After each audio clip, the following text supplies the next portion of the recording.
Hello everyone, welcome back to Ninja Prep. तो इस lecture में हम थर्मोडायनेमिक्स के पीवाईक्यूज डिस्कस करेंगे। तो पहले भी मैंने आपको कहा है कि सिर्फ देखने भर से आपका काम चलेगा नहीं, आपको इनको प्रैक्टिस करना पड़ेगा। अब आप इनको चाहे डाउनलोड करके करो और चाहे फिर आप वैसे देख के करो, तो प्रैक्टिस में आपको ये ज़रूर लेने पड़ेंगे। अगर आप ये सोचें कि आप इनको देख लेंगे और आपका काम हो जाएगा या आपको क्वेश्चन आने लग जाएगा, तो ज़्यादा बेनिफिट उससे मेरे को लगता है होगा नहीं आपका। तो उसको करना एक बार अपने हाथ से ज़रूर कर लेना उसको। चलो अभी स्टार्ट करते हैं क्वेश्चन को। पहला क्वेश्चन है, चेंज इन एंट्रोपी डिपेंड्स। तो एंट्रोपी में जो चेंज है वो किसके ऊपर डिपेंड करता है? तो सबसे पहले एंट्रोपी जो है, एंट्रोपी एंट्रोपी एंट्रोपी जो है वो पॉइंट फंक्शन हो गया। पॉइंट फंक्शन कैसे हो गया? क्योंकि ये डिपेंड कर रहा है इनिशियल और फाइनल स्टेट्स पर, है ना। तो ये हो गया पॉइंट फंक्शन, और पॉइंट फंक्शन अगर है तो ये डिपेंड करता है स्टेट्स पर, यानी कि इनिशियल और फाइनल स्टेट पर, इनिशियल एंड फाइनल पोजीशन। और अगर ये पोजीशन पर डिपेंड कर रहा है, इनिशियल और फाइनल पोजीशन ऑफ सिस्टम पर, इसका मतलब ये डिपेंड कर रहा है किसके ऊपर? थर्मोडायनेमिक स्टेट्स के ऊपर। तो चेंज इन एंट्रोपी अगर मैं निकाल रहा हूँ तो मैं ये लिख रहा हूँ फाइनल माइनस इनिशियल। तो फाइनल माइनस इनिशियल ये क्या हो गई? थर्मोडायनेमिक स्टेट्स हो गई। तो ये थर्मोडायनेमिक स्टेट्स हो गई। तो अकॉर्डिंग टू आंसर, वैसे तो इनिशियल फाइनल पोजीशन से भी आप समझ जाओगे, अगर आंसर के अकॉर्डिंग सेट करना है तो हम क्या लिख देंगे? थर्मोडायनामिकल स्टेट्स, है ना। क्या लिख देंगे? थर्मोडायनामिकल स्टेट्स। तो हमारे पास जो करेक्ट आंसर आ जाएगा इसका, वो क्या आ जाएगा? ऑप्शन डी आ जाएगा। नेक्स्ट क्वेश्चन पे आ जाओ। The mean free path lambda of gas molecule as given by the Maxwell is related to. Maxwell का जो फॉर्मूला था मीन फ्री पाथ का, वो फॉर्मूला ये था जो आपने बुक्स में पढ़ा होगा, √2 पाई सिग्मा स्क्वायर एन। अब यहाँ पर जो ये एन लिखा है, एन, ये एन का मतलब है number of molecules. Number of molecules जिसको आप किससे लिखोगे? वो पीवी बराबर एनआरटी के फॉर्मूला से लिखोगे। ये जो सिग्मा लिखा होता है, सिग्मा, ये सिग्मा होता है डायामीटर, इफेक्टिव डायामीटर। इसका मतलब होता है इफेक्टिव डायामीटर। अब यहाँ पर हमें डायामीटर ना बोलकर क्या बोला गया है? रेडियस बोला गया, रेडियस। यहाँ ध्यान देना, इसको रेडियस बोला गया है। तो ये फॉर्मूला भी लिखा हुआ है आपका यहाँ पर। तो हो सकता है जल्दबाजी में आप इसको ना रीड करके और आंसर बी लगा दो तो गलत हो जाएगा, तो उसको एक बार पढ़ लेना ढंग से आप। तो रेडियस को मैं ए को लिख रहा हूँ, तो ए इक्वल्स टू क्या हो जाएगा? सिग्मा/2। यानी कि इस फॉर्मूला के अंदर कुछ चेंजेस करने पड़ेंगे हमें। तो ये क्या बनेगा? 1/√2, और यहाँ पर पाई, ये क्या हो जाएगा? ए की वैल्यू हाफ होगी जस्ट सिग्मा की, तो सिग्मा क्या हो जाएगा? 2a हो जाएगा। तो 2a का मतलब हो गया 4a, तो 2a का स्क्वायर हो जाएगा, तो 2a स्क्वायर और इंटू एन। तो इसको जब मैं सिंप्लीफाई करूंगा तो यहाँ से क्या बनेगा? 1/√2, ये हो जाएगा 4 पाई a स्क्वायर और n। तो ये हमारे पास फॉर्मूला आ जाएगा, जो कि ऑप्शन बन रहा है ए। मैं आपको फिर कह रहा हूँ कि जो सेकंड ऑप्शन दिख रहा है वो आपको ऐसा ही दिख रहा होगा जैसे मैंने आपको एग्जैक्ट फॉर्मूला बताया है। और इस एग्जैक्ट फॉर्मूला के अंदर ये सिग्मा जो है, ये सिग्मा का मीनिंग है इफेक्टिव डायमीटर, और यहाँ पर ए बोला गया रेडियस। तो उसके अकॉर्डिंगली आपको फिर ये क्वेश्चन सॉल्व करना है। तो आंसर ए आ जाएगा हमारे पास। नेक्स्ट क्वेश्चन पे आ जाओ। नेक्स्ट क्वेश्चन में बोला गया, using latent heat equation C2 - C1 equals to dL/dt minus L/T, the specific heat of steam is negative. तो स्टीम की स्पेसिफिक हीट नेगेटिव कब होगी, ये हमें पूछा है। तो हम इस फॉर्मूला को बनाते कैसे? तो इसके लिए हमारे पास जो चेंज इन एंट्रोपी है उसको हम लेटेंट हीट से लिखते हैं L/T। L का मतलब है कि जब फेस चेंज हो रहा है तो उस केस में जो हीट होती है लेटेंट हीट होती है। इसको अगर मैं डिफ्रेंशिएट करके लिख दूँ तो इसको हम ऐसे लिखते हैं ds2/dt minus ds1/dt equals to, ये किसके बराबर हो जाएगा? -L/T²। एक बार t का करोगे फिर एक बार l का करोगे, तो फिर ये बनेगा 1/t dL/dt, है ना। और इसको t से क्रॉस मल्टीप्लाई कर दो तो ये बन जाएगा Tds2/dt minus Tds1/dt equals to, ये हो जाएगा -L/T और प्लस dL/dt। अब ये TDS, ये क्या हो गया? TDS हो जाएगा हीट, तो हीट अपॉन टेम्परेचर बन जाएगा स्पेसिफिक हीट, तो ये बन जाएगा C2 - C1, और ये बन जाएगा dL/dt माइनस L/T। तो हालांकि मेरे को बताने की ज़रूरत नहीं थी ये आया कैसे, फिर भी सब्जेक्टिव क्वेश्चंस में कई बार ये पूछ लिया जाता है कि इसको ड्राइव करके बताओ, और या फिर डायरेक्ट फार्मूला पूछ लिया जाता है कि which one of the following is correct. अब हमें ये पूछा है कि नेगेटिव कब होगा। नेगेटिव कब होगा कि जब ये तो हो गया कौन सा? LHS, और ये हो गया RHS। तो RHS की वैल्यू नेगेटिव कर दो तो ये नेगेटिव हो जाएगा। अब यदि L की वैल्यू आप कितना लेते हो? L की वैल्यू आप ले लो 800 माइनस 0.705 T। अब इसका डिफरेंशिएशन कर दो T के रेस्पेक्ट में, तो dL/dt 800 क्या बन जाएगा 0, और माइनस 0.705 ये माइनस में रह जाएगा, टी का डिफरेंशिएशन हो जाएगा, तो यहाँ से क्या हो जाएगा -7.0705। तो हमारे पास क्या बनेगा, यहाँ से बन जाएगा C2 - C1 dl/dt जो है उसकी वैल्यू हमारे पास क्या आई -0.705। ये हमारे पास वैल्यू आ गया। अब ये वैल्यू माइनस में आ गई तो हमारे पास करेक्ट आंसर क्या हो गया, ये हो गया। तो कुल मिलाकर करना क्या था, यहाँ पर डिफरेंशिएशन करना था। डिफरेंशिएशन करोगे इजीली आंसर आ जाएगा। नेक्स्ट क्वेश्चन पे आ जाओ।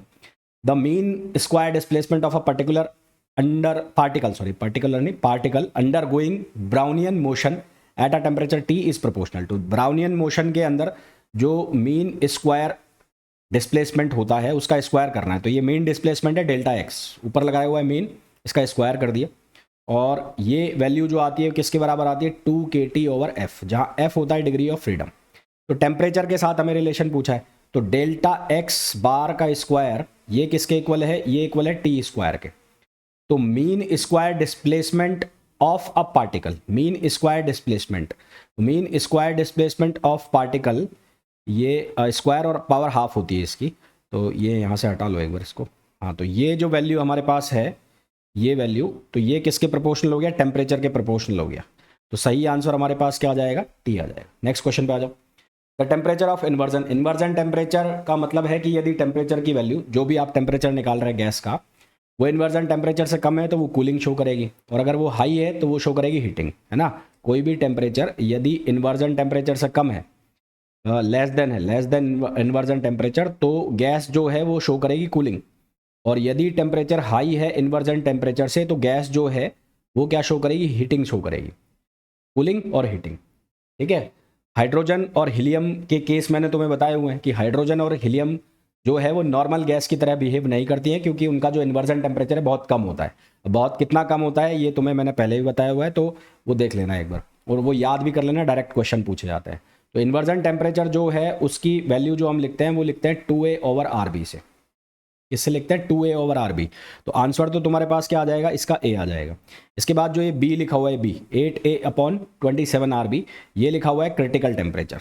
ठीक है, ये जो टेम्परेचर लिखा हुआ है, कौन सा टेम्परेचर लिखा हुआ है, क्रिटिकल टेम्परेचर। तो 2a/RB जो है वो होता है हमारे पास इन्वर्जन टेम्परेचर। नेक्स्ट क्वेश्चन पे आ जाओ। The value of the Wien's constant in terms of universal constant from Planck's formula. तो वीन्स कांस्टेंट जो हम लिखते हैं लैम्बडा मैक्स इक्वल्स टू, ये फार्मूला लिखते हो ना, Wien lambda max T equals to B. तो ये बी की वैल्यू में पूछिए, तो ये बी की जो वैल्यू होती है ये कितनी होती है, HC/अल्फा के। रट्टाफिकेशन वाला क्वेश्चन है, रट्टा मारना है, बच्चा सा क्वेश्चन है, तो आंसर क्या आ जाएगा, ए आ जाएगा। नेक्स्ट क्वेश्चन पे आ जाओ। Function that contain all thermodynamic information. तो थर्मोडायनेमिक इन्फॉर्मेशन जो अपने अंदर इन्फॉर्मेशन कंटेन करते हैं उनको हम बोलते हैं थर्मोडायनेमिक पोटेंशियल्स। तो हम जो generally thermodynamic potentials, 4 thermodynamic potentials हम पढ़ते हैं। जो हम थर्मोडायनेमिक पोटेंशियल्स पढ़ते हैं वो कौन कौन से पढ़ते हैं, 4। ये 4 कौन कौन से होते हैं, एक होता है यू बोले तो इंटरनल एनर्जी, एक हम पढ़ते हैं यू बोले तो इंटरनल एनर्जी। एक हम पढ़ते हैं ये हेल्महोल्ट्ज़,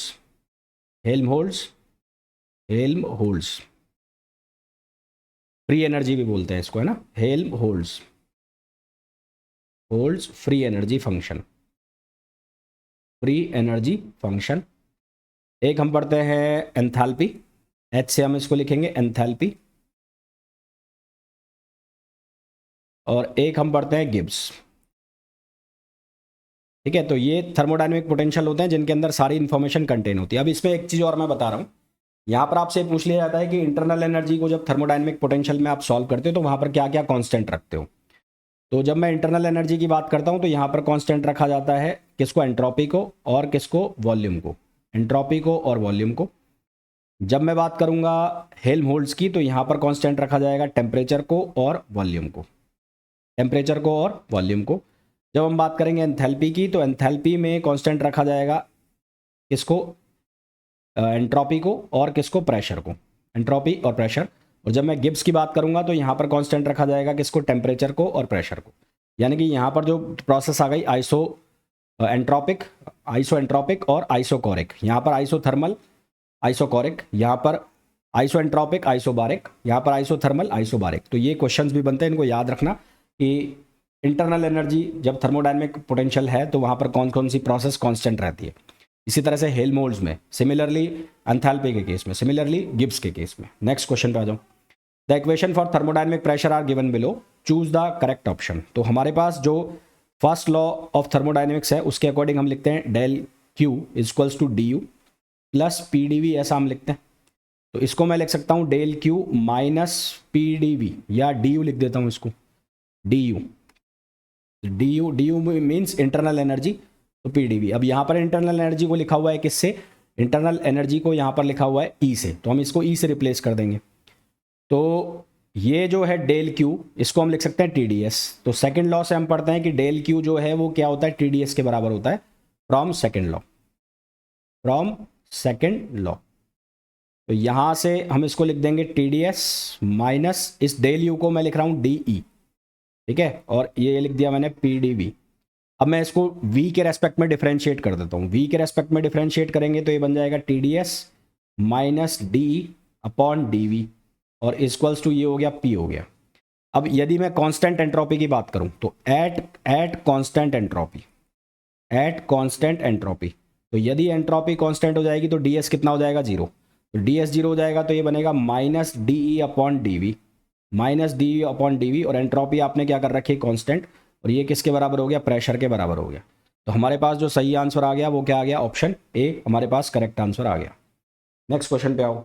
नेक्स्ट क्वेश्चन में बोला है under the thermodynamic limit entropy behaves as. जब थर्मोडायनेमिक लिमिट लगी हुई है तो उसमें एंट्रोपी एक्सटेंसिव वेरिएबल की तरह बिहेव करती है। एक्सटेंसिव वेरिएबल का मतलब वो वेरिएबल जो किसके ऊपर डिपेंड कर रहा है, मास के ऊपर डिपेंड कर रहा है, एक्सटेंट ऑफ मास के ऊपर डिपेंड कर रहा है, तो उसको हम बोलते हैं एक्सटेंसिव वेरिएबल। तो जब लिमिट लगा दी तो उस केस में एंट्रोपी जो है वो बिहेव करेगी एक्सटेंसिव वेरिएबल की तरह। नेक्स्ट क्वेश्चन पे आ जाओ। At high temperature hydrogen is a mixture of ortho and para hydrogen in the ratio given below. तो इसका आंसर तो आएगा 3:1, ये याद आपको रखना है। ऑर्थो जो हाइड्रोजन होता है उसमें 2 हाइड्रोजन न्यूक्लियाई होते हैं जो पैरेलल होते हैं, पैरेलल स्पिन में, है ना। ऑर्थो की अगर मैं बात करूं ऑर्थो की, तो यहाँ पर H2 न्यूक्लियाई, क्या H2 न्यूक्लियाई यानी कि प्रोटॉन्स हैव पैरेलल स्पिन्स। तो यहाँ पर क्या होता है, पैरेलल स्पिन होती है। और यदि मैं पैरा की बात करूँ, किसकी बात करूँ, पैरा की, तो पैरा के केस में क्या होगा, यहाँ पर हाइड्रोजन न्यूक्लियाई जो है वो एंटी पैरेलल स्पिन रखते हैं। क्या रखते हैं, एंटी पैरेलल। ये ध्यान रखना, बाकी आंसर रखना है 3:1 इसका आंसर आएगा। नेक्स्ट क्वेश्चन पे, the maximum number of phases that can be exist in equilibrium. तो यहाँ पर हम यूज करते हैं Gibbs phase rule, Gibbs phase rule, Gibbs phase rule. तो गिब्स फेज रूल ये कहता है F equals to C minus P plus 2, जहां F जो होता है वो होता है डिग्री ऑफ फ्रीडम, F का मतलब होता है डिग्री ऑफ फ्रीडम, C का मतलब होता है number of components, number of components C का मीनिंग, और P का मतलब होता है फेज, P का मतलब होता है नंबर ऑफ फेज। ठीक है, हमें बात करनी है किसके लिए, मैक्सिमम के लिए। तो when degree of freedom is 0 और कंपोनेंट हो जाए 1, डिग्री ऑफ फ्रीडम 0 और कंपोनेंट 1 हो जाए, तो उस केस में क्या होगा, यहाँ से ये फॉर्मूला क्या हो जाएगा, 0 equals to 1 minus P plus 2, तो फेज कितने हो जाएंगे, 3 हो जाएंगे। तो ये भी आप याद रख लेना ऑब्जेक्टिव के लिए कि मैक्सिमम जब नंबर ऑफ फेज एग्जिस्ट करते हैं तो उसमें डिग्री ऑफ फ्रीडम कितना होता है, 0 होता है, नंबर ऑफ कंपोनेंट्स कितने होते हैं, 1 होते हैं। तो हमारे पास जो आंसर है वो कितना आ जाएगा, 3rd आ जाएगा। इसी क्वेश्चन से आप ये भी क्वेश्चन बना सकते हो। नेक्स्ट क्वेश्चन पे आ जाओ। 2 states A and B radiate maximum energy at wavelength 480 nanometre and 640 nanometre. The ratio of the temperature, तो यहाँ वीन्स डिस्प्लेसमेंट लॉ आपको यूज करना है, Wien's displacement law, Wien's displacement law. तो वीन्स डिस्प्लेसमेंट लॉ हम यूज करेंगे तो lambda proportional to क्या लिख दूंगा मैं, 1/T। तो यहाँ से बनेगा lambda A upon lambda B equals to ये हो जाएगा TB अपॉन TA। तो एक हो गया हमारे पास 480 अपॉन 640 इक्वल्स टू ये हो गया TB अपॉन TA। तो यहाँ से ये हो जाएगा 8×48 और 6/8 TB अपॉन TA। तो यहाँ से हम TA अपॉन TB की वैल्यू निकाल लेते हैं। तो TA अपॉन TB की जो वैल्यू है वो कितनी हो जाएगी, 4/3। तो आंसर हमारे पास आ जाएगा कौन सा, 4/3। नेक्स्ट क्वेश्चन पे आ जाओ। If B and K respectively represents the volume expansivity and the isothermal compressibility. तो वॉल्यूम एक्सपेंसिटिविटी यानी कि बीटा, उसको हम लिखते हैं डेल्टा वी या d upon we d T. और इसी तरह से जो थर्मल आइसोथर्मल कंप्रेसिबिलिटी है उसको हम लिखते हैं 1/v, और ये लिखते हैं हम D upon D upon d P. तो हमें बीटा बाय के का रेशो निकालना है, तो इसको डिवाइड कर दो, तो ये हो जाएगा d upon we d T divide by -1/v d upon d P. तो यहाँ से कट करो, तो ये डी से ये डी कट होगा, ये वी से वी कट होगा, तो ये क्या बन जाएगा, ये बन जाएगा D P upon d T. ये क्या बन जाएगा, D P upon d T, और वॉल्यूम क्या कर रखा है, कांस्टेंट कर रखा है, तो ये बनेगा D P upon d T और वॉल्यूम कांस्टेंट, ए ऑप्शन आ जाएगा। नेक्स्ट क्वेश्चन पे आ जाओ। Which one of the represent the chemical potential mu of a thermodynamic system. तो म्यू के अलग अलग फॉर्मूला है, तो एक होता है गिब्स के फॉर्म में, तो डेल जी ओवर डेल एन, और जब मैं ये लिखता हूँ तो यहाँ पर प्रेशर और टेम्परेचर को कांस्टेंट रखा हुआ है, प्रेशर और टेम्परेचर कांस्टेंट है। एक हम लिखते हैं इंटरनल एनर्जी के फॉर्म में, तो वो लिखते हैं हम d you upon d N, ये इंटरनल एनर्जी के फॉर्म में है, और यहाँ पर एंट्रोपी और वॉल्यूम को कांस्टेंट रखा हुआ है। अब मैं यूज़ करूँ सेकेंड लॉ, फर्स्ट लॉ, तो d U equals to T d S minus P d V, ऐसा लिख लिया मैंने, क्योंकि डेल क्यू बराबर होता है टी डी एस, और इसको अगर मैं नंबर ऑफ मॉलिक्यूल्स पोटेंशियल के फॉर्म में लिखूँ तो ये बन जाता है म्यू डी एन। अब एल एच एस और आर एच एस को हमें इक्वल करना है, तो एल एच एस और आर एच एस को इक्वल करने के लिए हम क्या करें, यहाँ से इस डी एस की वैल्यू लिखें। तो यहाँ पहले तो मैं डी एस को ऐसे लिख रहा हूँ, तो डी एस किसके बराबर हो जाएगा, d you upon t, t से डिवाइड कर दिया, प्लस ये बन जाएगा p upon t d we, और ये हो जाएगा minus algebraic summation mu upon t, और ये हो जाएगा d n, mu upon t d N. तो L H S R H S अगर इक्वल करने हैं तो यहाँ पर 1 अपॉन टी किसके बराबर माना जाएगा, 1 upon t d S upon D U, D S upon D you, मैं इसके बराबर इसको कर रहा हूँ, तो वहाँ से मैं वैल्यूज़ निकाल रहा हूँ, और इसमें कांस्टेंट कर रखा है वी और एन को।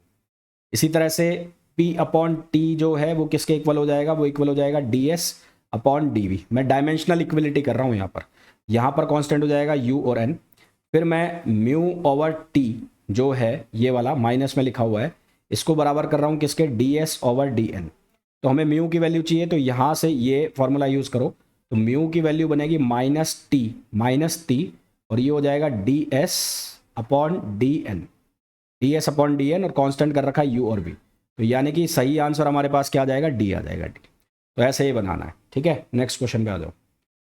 According to law of thermodynamics which of the relation is correct. तो फर्स्ट लॉ ये कहता है कि del Q equals to d U plus del W, ये फर्स्ट लॉ से लिखा है, तो इसको हम लिख सकते हैं यहाँ से डी यू की वैल्यू को टी डी एस करके, इसको मैं डेल क्यू को लिख देता हूँ टी डी एस, ये हो जाएगा डी यू प्लस इसको लिख दिया मैंने पी डी वी, तो यहाँ से ये डी यू जो है वो बन जाएगा T d S minus P d V, ठीक है। अब मैं इसको v से डिफरेंशिएट कर दूँ, तो d you upon d V equals to ये हो जाएगा T d S upon d V minus P, ऐसा लिख लिया मैंने, ठीक। अच्छा, अब मैक्सवेल रिलेशन, तो मैक्सवेल रिलेशन का हम यूज़ करें, एक मिनट रुकना, ये क्या हो गया। तो मैक्सवेल रिलेशन का हम यूज़ करते हैं, तो उसके अकॉर्डिंग यहाँ पर क्या लिखा जाएगा, ये एक मिनट रुको, हैंग कर गया। हाँ, तो मैक्सवेल रिलेशन का हम यूज़ करेंगे, तो उसके अकॉर्डिंग यहाँ से लिखा जाएगा d T upon d V equals to d P upon d S.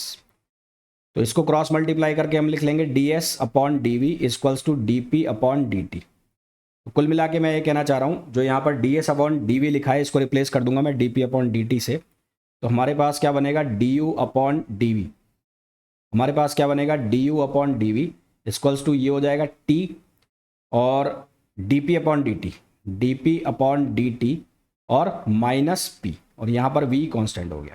तो हमारे पास इसका सही आंसर जो आ जाएगा वो क्या आ जाएगा, b आ जाएगा, ठीक है। तो वो मैनिपुलेट करनी चीज़ें, उसके बाद आंसर आ जाएगा। तो आई होप जितना भी मैंने आपको पढ़ाया है, समझाया है, वो बहुत अच्छे से समझ आ गया होगा। फिर भी कोई डाउट है तो आप पूछ सकते हैं। तो मिलते हैं नेक्स्ट वीडियो में, till then thank you, bye bye.